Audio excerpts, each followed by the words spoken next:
있고요. 오늘 예배가 너무 풍요로워지는 것 같습니다. 하나님 너무너무 기뻐하시겠다 그런 생각이 듭니다. 앞으로 또 이런 우리 기회를 좀 많이 가졌으면 좋겠다는 생각이 들고 또 이래 하나님께서 우리 목사님 가정을 많이 사용했으면 좋겠다는 생각이 듭니다. 같이 한번 기도하겠습니다. 하나님, 그렇습니다. 주님만이 우리의 산성이며 피난처가 되십니다. 주님 때문에 우리가 요동하지 않습니다. 하나님, 우리가 성경 인물 가운데 요셉이 오늘 이 찬송에 너무나 잘 어울리는 사람이었고 일생 여성을 우리가 다시 한 번 더 확인하기를 원합니다. 요셉을 통하여 하나님이 얼마나 큰 산성인지를 깨닫게 하시고 우리도 요셉처럼 복을 끼치는 사람이 될 수 있도록 인도해 주십시오. 예수님 이름으로 기도합니다. 아멘. 여러분, 요셉 우리가 이제 마무리를 했습니다. 창세기 끝나고 이제 시편으로 다시 건너갔는데요. 요셉과 다윗은 꼭 같은 영성의 사람이구나 그런 생각을 합니다. 요셉을 마무리하시면서 어떤 생각이 들었습니까? 신약에 우리가 소위 성화 말하죠. 성화된다, 영화된다. 우리가 믿음 의롭게 되고 그 다음에 성령 안에서 우리가 성화되고 영화롭게 된다. 이게 하나님의 부르심의 뜻인데 성화된 성도의 샘플이 요셉이구나 하는 생각이 듭니다. 심지어 우리 예수님의 어떤 표상이다 그런 생각이 듭니다. 예수님의 모습이 요셉의 삶 가운데 자꾸 오버랩되는 모습을 우리가 부정할 수가 없습니다. 요셉은 그만큼 아름다운 삶을 살았던 사람입니다. 요셉이 어떻게 이렇게 살았는지, 요셉의 이 삶의 비결이 무엇인지를 우리 같이 한번 살피면서 은혜를 받고자 합니다. 요셉이 이렇게 성화되고 이렇게 영광스럽게 이렇게 숭고한 어떤 모습을 우리가 발견하는데 어디서 요셉의 이런 모습을 찾을 수가 있냐면은 그가 총리가 돼서 천하를 호령하는 모습에서 찾은 것이 아닙니다. 토지 제도를 개혁하고 그 다음에 법을 정리하고 그 다음에 조세 제도를 확충해서 아마 제가 생각으로 요셉이 50년 이상 통치를 한 것 같은데 110세에 죽었으니까 30세에 총리가 되고 110세까지니까 적어도 한 4, 50년 정도 권좌에 있었는데 그 권좌에 있으면서 그가 예수님 모습을 가진 것이 아닙니다. 성화된 영광스러운 모습을 나타낸 것이 아니고 오늘 본문에 보시면 요셉의 아름다운 모습, 이걸 두고 요셉이 이렇게 성화된 성도의 표상이고 예수님처럼 닮았다고 이야기할 수 있겠다는 생각이 듭니다. 오늘 15절 말씀을 한번 보십시오. 요셉이 혹시 우리를 미워하여 요셉의 형들이 하는 이야기입니다. 아버지가 죽고 난 뒤에 장례식을 마치고 난 뒤에 요셉의 형들이 모여서 한 이야기입니다. 요셉이 혹시 우리를 미워하여 우리가 그에게 행한 모든 악을 다 갚지나 아니할까? 요셉의 형들은 아버지가 돌아가신 어떤 슬픔에 이 머물기가 그런 계제가 아니었습니다. 이제 장례식 끝나고 난 뒤에 아마 반드시 요셉이 우리를 보복할 것이다. 그런 두려움에 사로잡힌 것 같습니다. 그래서 16절, 17절에 보면은 요셉의 형들이 요셉에게 사람을 보내서 자신들의 뜻을 전합니다. 그 내용이 뭐냐면은 당신의 아버지가 돌아가시기 전에 명령하여 이르시기를 너희는 이같이 요셉에게 이르라. 내 형들이 내게 악을 행하였을지라도 이제 바라건대 그들의 허물과 죄를 용서하라 하셨나니 당신 아버지의 하나님의 종들인 우리 죄를 이제 용서해 주십시오 하고 사람을 통해서 이렇게 애원하는 거죠. 아버지가 유언을 했으니 우리가 당신한테 악을 행했을지라도 용서해 주라고 아버지가 유언을 했으니 이제 아버지의 하나님의 종들인 우리를 하나님도 끌어넣습니다. 그렇죠? 우리를 이제 용서해 주십시오 라고 예언을 하게 되죠.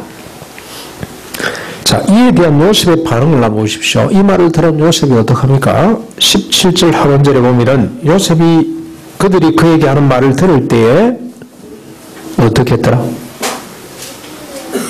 어떻게 했습니까? 울었습니다. 우리 아이들 지금 따라 읽어줘. 어떻게? 형들이 자기를 용서해 주세요 라고 했더니 요셉이 그 말을 듣고 울었어요. 왜 울었을까? 요셉이 왜 울었을까? 조금 전에 우리가 찬양을 들으면서 막 울었죠. 겉으로 속으로 막 운 사람들이 있습니다. 하나님의 은혜를 생각하면서 막 우리가 막 눈실이 뜨거워지고 가슴이 막 그냥 벅차오르고 이런 걸 경험을 했습니다. 요셉이 왜 울었을까? 어떤 사람은 이렇게 생각할 수 있습니다. 아버지 돌아가신 지가 얼마나 됐다고? 에? 자기 살 궁리만 지금 하고 있어? 형들이 이것밖에 안 돼? 이렇게 형들이 어리석고 쪼잔한 사람들이야? 그래서 울었을까요? 그렇게도 우리가 이해가 좀 됩니다만, 그러나 요셉의 울음은 그런 단순한 것이 아니고 복잡한 의미가 이 속에 있습니다. 요셉은 지금까지 몇 번 울었냐면, 여러분 혹시 그거 한번 세워보셨어요? 요셉이 지금 몇 번 울었는지? 제가 한번 세어봤어요. 봤더니 8번 울었어요. 8번. 요셉은 울보입니다. 울보.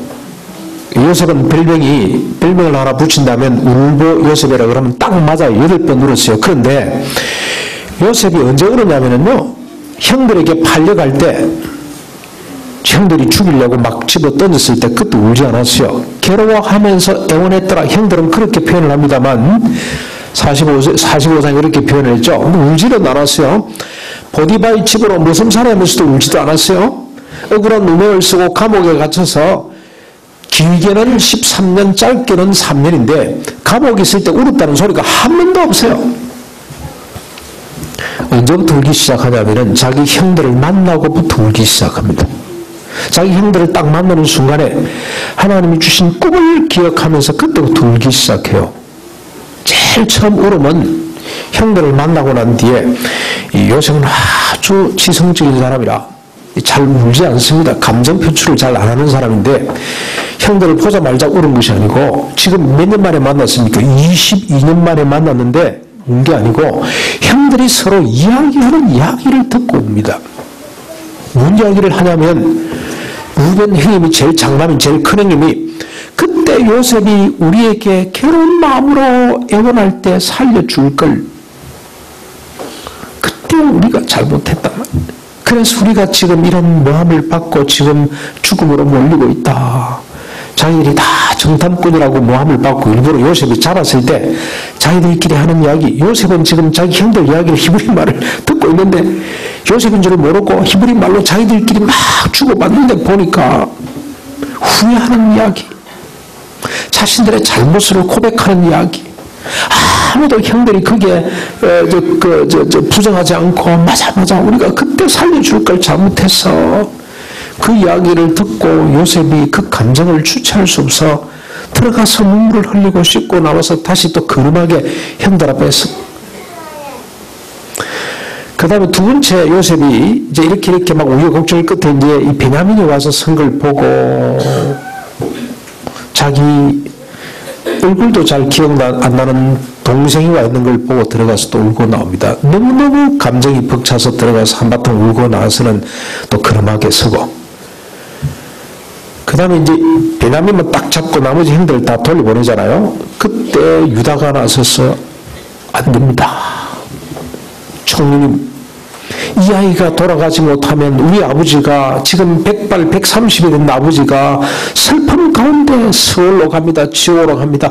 이 아이를 돌려보내 주십시오. 내가 대신 잡혀서 당신 종이 되겠습니다.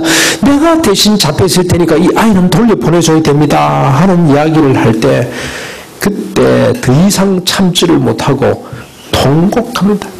그러면서 형님, 내가 요셉입니다. 베냐민 목을 끌어안고 울고 형들의 목을 끌어안고 한바탕 웁니다. 예. 그 울음이 얼마나 컸던지, 사람을 다 물리쳤습니다만 애굽 사람들, 종들, 신하들을 다 물리쳤는데도 불구하고 온 세상이 다 알 만큼 그냥 끌어안고 울었습니다. 그 다음에 아버지가 돌아가실 때, 그리고 아버지 장례식을 치르면서 울고, 그 다음에 마지막 8번째가 오늘 본문입니다.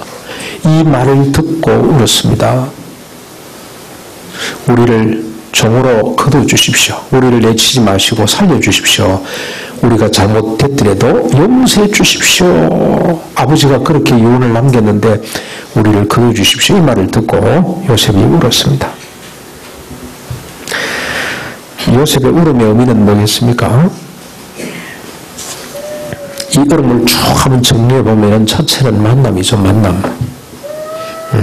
죽은 줄 알았던 형들을, 동생을 봤으니 아버지가 살아있다는 소식을 들었으니 얼마나 좋았겠습니까? 그래서 울었습니다. 아버지를 만날 때도 서로 목을 어긋맞추고 울었어요. 아버지도 울고 요셉도 울고 그 만남 때문에 울었습니다. 그 다음에 아버님의 죽음 앞에서도 울었죠. 슬픔입니다. 그렇죠? 그러나 이 만남의 감격과 죽음의 슬픔을 뛰어넘는 울음이 속에 있습니다. 요셉의 진짜 울음은 형들이 변했다는 데 대해서입니다. 22년 전에 형은 이런 모습이 아니었어요. 시기하고 질투해서 가장 힘없는 아버지, 동생을 죽음의 구름통에 집어 던졌던 형들인데 이제는 어떤 형으로 변해 있습니까? 가장 힘없는 아버지, 130이라 아버지가 힘이 없어요. 이제는 아마 젊었으면 자기가 직접 양식을 구하러 직접 내려왔을 겁니다. 근데 자식들을 보내야 될 만큼 힘이 없어요. 기력이 없습니다. 힘이 없는, 그것도 자기 사랑하는 아들 하나 잃어버리고 하나 남은 아들 베냐민을 애지중지 그냥 부들부들 떨고 있는, 그걸 내놓지 않겠다고 떨고 있는 아버지, 그 가장 약한 아버지, 그리고 그 동생 막내. 여러분, 이 막내는 불쌍한 존재예요. 막내 자체는 불쌍해요. 왜냐면요, 장남들은 힘이 있을 때 부모들이 뒷바라지를 했지만 막내들은요, 지금처럼 뭐 애기들 한 둘밖에 안 나면 해당이 안 되겠지만 적어도 셋만 가던 막내는 이게 불쌍한 존재예요. 힘이 없어서 뒷바라지를 제대로 못해요.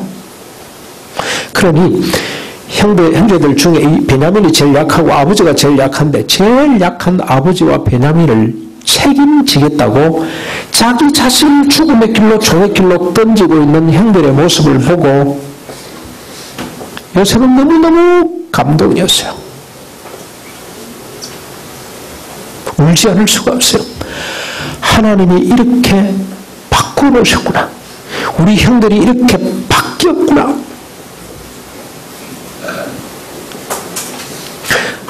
자기 질투 때문에, 자기 상처 때문에 그 아버지가 가장 사랑하는 동생을 죽음으로 집어 던졌던 이런 행들이 이제는 가장 약하고 가장 힘없는 사람들을, 이 아버지와 동생을 책임지겠다고 자기를 죽음의 길로 던지고 있는 이 변화를 보고 요셉은 너무너무 감사하고 감격해서 하나님 이렇게 만들어주셨구나. 요셉이 만약에 형들하고 같이 있었으면 계속 고자질했을 것 같아요. 형들 이렇게 살면 안 돼. 우리가 지금 어떤 가문인데 제발 좀 정신 차려. 그리고 자기가 형들을 뭐 어떻게 하면 해보려고 자기 아버지처럼 야곱이 마치 자기가 재산을 정식하는 것처럼 막 온갖 짓을 다 하는 것처럼 요셉도 그렇게 자기 형들을 지가 한번 만들어 보겠다고 그 짓을 했을 겁니다. 근데 22년 동안 하나님이 갈라놓고 다시 만났더니 요셉 자신도 바뀌었지만 형들도 바뀌는 모습을 보고 감격의 눈물을 흘린 거죠. 자신의 죄를 인정하고 용서해달라고, 아버지가 용서의 법을 가르쳐 주셨다고. 여러분, 제가 가만히 보니까 이때 이 시대에 용서의 법이 있었나 모르겠어요. 신약에 여러분, 악을 악으로 갚지 않고 선으로 악을 이기는 법이 지금 요셉을 통해서 실현되고 있고, 그 아버지가 소망했고, 그래서 여러분, 우리가 요셉을 이렇게 정리해 보면 대단합니다. 근데 요셉의 이 울음을 형들은 이해를 못한 것 같아요. 그래서 여러분 18절 한번 보십시오. 18절. 자, 요셉이 울었다는 이야기를 들었겠죠. 이해가 안 돼가지고 형들이 직접 나섰습니다. 우리는 당신들의 종입니다. 18절을 한번 보시면 그의 형들이 또 친히 와서 요셉 앞에 엎드려 이르되 우리는 당신의 종들이니이다. 아, 이거 되는 게 아니구나. 우리가 직접 가야 되겠구나. 와서는 전부 다 무릎을 꿇고 엎드려서 이제 우리가 종으로 이제 우리는 형제라고 부르지 마시고 종으로 거둬주십시오.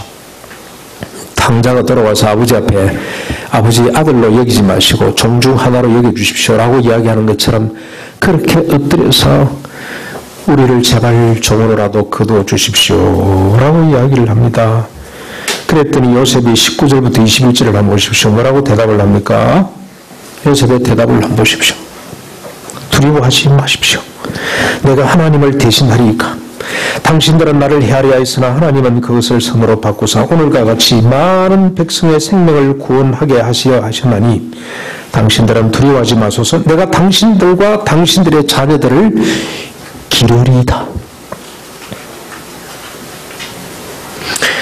말만 한 것이 아니고 여기 여러분 맨 마지막에 중요한 것은 21장 하단절 맨 끝머리 한번 보십시오. 당신들은 두려워하지 마소서. 내가 당신들과 당신들의 자녀를 기르리이다 하고 그들을 간곡한 말로 어떠한가 위로했더라.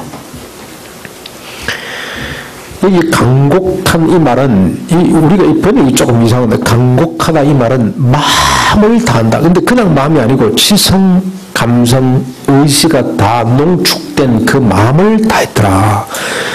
근데 간곡한 말로 온 인격을 다한 말로 위로했더라 그러죠. 위로했더라. 위로는 말 이게 말이죠. 너무너무 이 대단한 말이에요. 그냥 우리가 위로했더라 그 정도가 아니고 미안해하더라. 죄책감을 가졌더라. 그런 뜻입니다. 이게.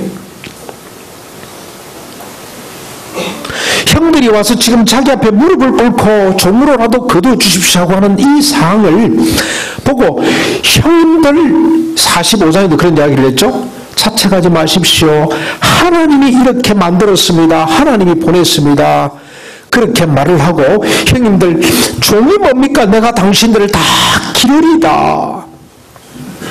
그러면서 간곡한 말로 위로했는데 위로했다는 말은 죄송한 마음을 가졌더라. 여러분 이게 이해가 잘 안 되시면 이렇게 생각하시면 돼요. 부모님들이 자식들 앞에서 내가 너희를 생각하면 가슴이 메인다. 내가 힘이 없어서 너희들 뒷바라지 다 못해서 내가 참 정말로 내가 참 얼굴을 못 들겠다. 미안하다. 그러면은 자식들이 제대로 된 자식이라면 뭐라 그래야 되겠습니까? 아버지 알았으니 됐습니다. 아버지 다 아셨네요. 아니 다행이네. 그러면 됩니까? 제대로 된 자식이라면 어떻게 해야 됩니까? 그 아버지 나를 붙들고 아버지 무슨 그런 말씀을 하세요. 아버님이 계셨기 때문에 제가 오늘 이 자리에 왔는데 오히려 그 아버님의 그 아픈 마음을 죄책감을 가져야 돼요. 내가 어떻게 했길래 아버지가 이런 생각을 하시지? 이런 말씀을 하시지? 그게 정상 아니겠어요? 자식치고? 아버지 늦게라도 알았으니 다행입니다. 그건 자식이 아닙니다. 이렇게 말할 수밖에 없는 아버지, 어머니를 아픈 마음으로 내가 이 마음, 이 생각이 없으시도록 해드려야지. 아버지가 비록 돈이 없어서 우리를 훈련을 못 시켰다고 하시면 그거 아닙니다. 우리가 그래서 얼마나 강인한 사람이 됐습니까? 이 원시를 아버지가 우리에게 만들어주신 환경 때문에 그렇습니다라고 해야 될 거 아닙니까? 아버지는 우리가 책임지죠. 아버지 절대 그런 생각하지 마세요. 이게 정상 아니겠어요? 요셉이 지금 그러고 있어요. 형들의 엎드려 있는 자세를 보고 이 요셉은 죄책감을 가졌어요. 죄책감. 이렇게 정리해보면 요셉은 그야말로 성화된 인격입니다. 예수님을 꼭 닮았다는 생각이 듭니다. 악을 악으로 갚지 않습니다. 선으로 악을 이기는 정도가 아니고 선으로 악을 녹여버리는, 오히려 악을 이해하고 수용하고 위로하는 그런 인격의 소유자가 요셉이라는 겁니다. 요셉. 그런데 중요한 것은 여러분, 이 요셉이 어떻게 해서 이런 사람이 됐냐, 이게 더 중요합니다. 이런 요셉의 인격과 삶은 어디로부터 온 것인가, 이걸 우리가 살펴봐야 돼요. 만약에 여러분, 이게 요셉은 태어날 때부터 덕을 가지고 난 사람이다, 생이 덕한 사람. 김용기 장로님이 하도 지어보니까 사람들이 생이 지득한 사람, 태어날 때부터 지혜를 갖고 나온 사람 그러는데요. 절대로 아닙니다. 하나님 말씀이 그분의 지혜였어요. 요셉도 생이 득득한 사람, 덕을 가지고 나온 사람, 그러면은 이건 우리하고 아무 상관없는 인물이 되고 맙니다. 너무 멀어요. 우리가 도달하기에, 우리가 한번 흠모하기에 너무 멀리 있는 사람입니다. 아니면 자기 성찰, 자기 의지가 강하고 신념이 강해서 이렇게 자기가 어떻게 고민하고 그래서 자기가 자기를 빚어서 만든 사람, 그렇게만 가도 저는 도무지 쳐다볼 수 없는 인물입니다. 이 요셉은. 그런 인간이 아닙니다. 이런 요셉이 될 수 있었던 것은 그의 말 가운데 나타납니다. 그의 말. 여러분 45장부터 먼저 한번 보시죠. 요셉이 자기 형들 만나서 몇 가지 말을 하는데 45장에 보시면 요셉이 형들한테 뭐라 그런지 보십시오. 자기 신분을 나타내고 난 뒤에 한바탕 물고 난 뒤에 요셉이 뭐라고 합니까? 5절부터 보십시오.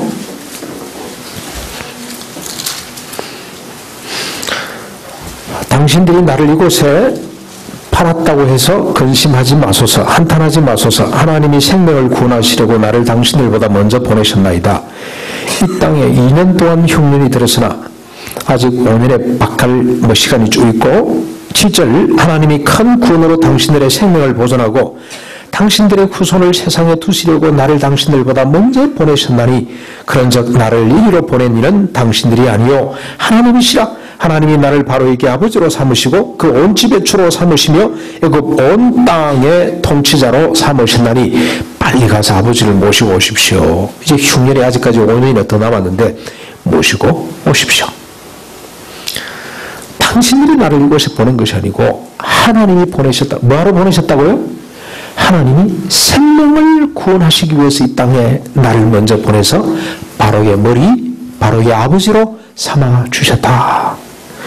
그 다음에 뒤에 보면은 또 한 번 이야기가 나오는데 그때는 형들한테 고센 땅을 달라고 해라. 아마 반드시 바로가 부를 텐데 고센 땅을 달라고 해라. 왜냐하면은 안에 들어가는 우리 정체성 유지하기 힘들고 고센 땅 여기에 머물고 있다가 주님이 우리를 다시 돌아가게 할 때 빨리 돌아갈 수 있도록 고센 땅 목추지를 달라고 해라. 그 이야기를 하고 난 뒤에 세 번째로 한 이야기가 오늘 이 본문입니다. 오늘 본문. 뭐라고 이야기를 합니까? 내가 하나님을 대신하리니까 당신들은 나를 헤아려 했으나 하나님은 그것을 선으로 바꾸서 오늘과 같이 많은 백성의 생명을 구원하시려고 하나님이 하신 일입니다. 요셉이 요셉 될 수 있었던 비결이 뭐냐면은 바로 이 하나님이 하셨다는 것. 그 다음에 여러분 또 한 번 오늘 읽진 않았습니다만 이 50장 뒷부분 오늘 본문 뒤에 보시면 요셉이 형들에게 또 한마디 합니다. 그 말씀도 보시죠. 24절 25절입니다. 50장 24절 25절에 보면은 요셉이 그의 형제들에게 이르되 나는 죽을 것이나 하나님이 당신들을 돌보시고 당신들을 이 땅에서 인도하여 내사 아브람과 이삭과 야곱에게 맹세하신 땅에 이르게 하시리라 하고 요셉이 또 이스라엘 자손에게 이 자기 형제들 자손들 자기 조카들 그 다음에 손잡들 되는 사람들에게 하는 이야기입니다. 맹세시켜 이르기를 하나님이 반드시 당신들을 돌보시리니 당신들은 여기서 내 해골을 메고 올라가겠다라 하였더라. 마지막에 자기 유고를 챙겨달라. 지금까지도 하나님이 하셨지만 앞으로도 자기가 죽고 없을 때도 하나님이 뭘 하십니까? 약속하신 바를 이루기 위해 누구에게 약속했습니까?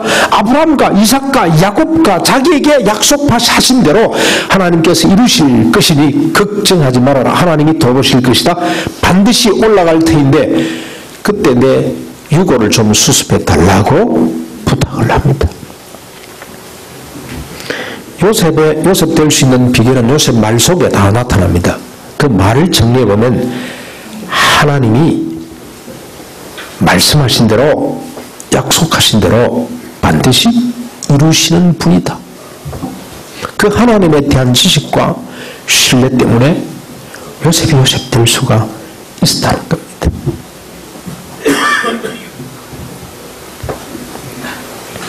하나님이 이스라엘 백성들에게 아브라함과 이삭과 야곱과 요셉에게 하신 약속이 뭡니까?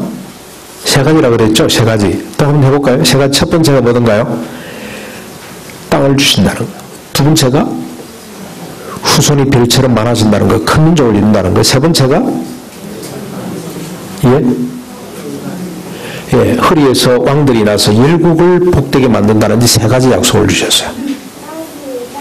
근데 지금 하나님이 그 세 가지 약속을 하나님이 지금 이루고 계십니다. 이루고. 그걸 아는 요셉은 이 현상을, 자기를 이렇게 애굽의 종으로 팔았다고 보지 않습니다. 하나님이 보내셔서 뭘 위해서 보냈습니까? 열국의 사람들의 목숨을, 생명을 건지기 위해서 하나님께서 보냈다고 그렇게 믿습니다. 그렇게 믿으니 형들이 어떻게 보이는 겁니까?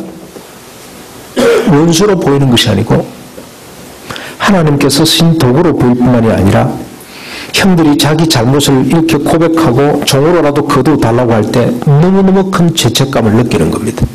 형님, 그게 아닙니다. 나한테 무릎 꿇을 필요가 없습니다. 형님 잘못 없습니다. 형님들이 이해가 되고 용납이 되고 오히려 형님을 떠받드는 사람이 됐습니다. 떠받드는 사람.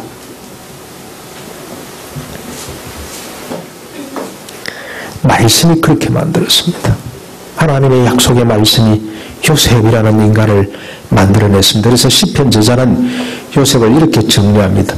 그가 발이 착고에 차이고 몸이 쇠사슬에 묶인 채 무엇이 그를 연단하였더라? 단련하였더라? 말씀이 그를 단련하였더라. 무슨 말씀이죠? 세 가지 말씀입니다. 그래서 그 말씀이 옥에 갇혔어도 자기 신세한탄, 원망, 불평이 아니고요. 내가 어떻게 세상 사람을 복되게 하지? 하나님이 나를 통해서 열국을 복되게 하는데 복되게 하는 게 뭘까? 그러다가 남의 얼굴을 살피는 사람이 됐어요. 남의 얼굴을 살피는 사람. 말씀이 비밀입니다. 말씀이 그렇게 만듭니다. 여호와가 나의 반석이요, 나의 도움이요, 나의 산성입니다. 하나님 말씀이 나의 반석이 되는 겁니다. 그래서 요동치 않습니다. 요동치 않습니다. 악을 악으로 보지 않습니다. 오히려 악한 대상을, 상대를 어떻게 불쌍히 여기는 마음이 생긴다는 겁니다. 사랑하는 성도 여러분, 이렇게 우리가 볼 때 우리야말로 복된 사람임을 고백하지 않을 수가 없습니다. 요셉에게는 세 가지 말씀을 주셨지만, 세 가지 약속을 하시고 하나님이 성취하셨지만, 오늘 우리들에게는 몇 가지 말씀을 주셨습니까? 66권 전체를 하나님께서 우리에게 약속으로 주시고 하나님이 친히 이 약속을 이루어가고 계십니다. 그걸 압축해 놓으면 앞에 있는 우리 표입니다. 예수 그리스도를 알므로 믿음으로 말미암아 생명과 경건에 속한 모든 것을 우리에게 주셔서 하나님의 약속입니다. 경건이 뭐라 그랬습니까? 하나님처럼 되고자 하는 열망입니다. 열망. 그게 경건입니다. 경건. 그래서 우리가 썩어질 육신의 정욕을 쫓지 아니하고 신의 성품에 참여한 자가 되어서 뭐까지 갑니까? 믿음의 덕을 덕에 나중에 형제우애와 사랑. 여기 사랑은 아가페적인 사랑입니다. 요셉이 보여준, 형들 앞에 보여준 이 사랑입니다. 용서 수준이 아니고 나에게 악을 향한 사람을 불쌍히 여기며 오히려 그 사람 앞에 죄책감을 가지고 그를 위로하고 그를 떠받쳐 책임지려고 하는 이런 수준의 삶을 살 수 있다는 것이 하나님께서 우리에게 주신 약속이고 이걸 친히 하나님께서 이루어 가신다는 겁니다. 십자가 부활의 비밀입니다. 그래서 주님은 내가 올 때까지 이 성찬식, 이 떡을 먹고 잔을 마심으로 나를 기념하라. 내가 약속하고 이런 일을 기억해서 나한테 영광을 돌리라. 그렇게 말씀을 하셨습니다. 세 마디 말씀이 괴로움으로 형들에게 애걸하던 요셉을 단련해서 눈물로 형들을 위로하는 이런 요셉으로 바꾸어 주었다면 66권의 말씀이 괴로움으로 타자에게 애걸하던 우리를 제발 좀 나를 괴롭히지 마세요. 왜 그 모양 그 꼴이에요. 이렇게 애걸했던 우리를 단련해서 눈물로 타자를 불쌍히 여기는, 나를 괴롭히는 사람을 불쌍히 여기는 사람으로 만들어 줄 것을 믿어야 합니다. 지난번에 투레 탐방을 갔다가 제가 21세기 투레교회 요셉을 만나서 얼마나 하나님 앞에 감사했는지 모릅니다. 남편이 얼마나 괴롭혔으면 극단적인 생각을 했습니다. 극단적인 생각이 뭘까요? 이혼? 아닙니다. 그 정도 수준의 극단적인 행동이 아니라 그보다 더한 걸 마음에 품고 저에게 전화를 했습니다. 근데 제가 못 받았습니다.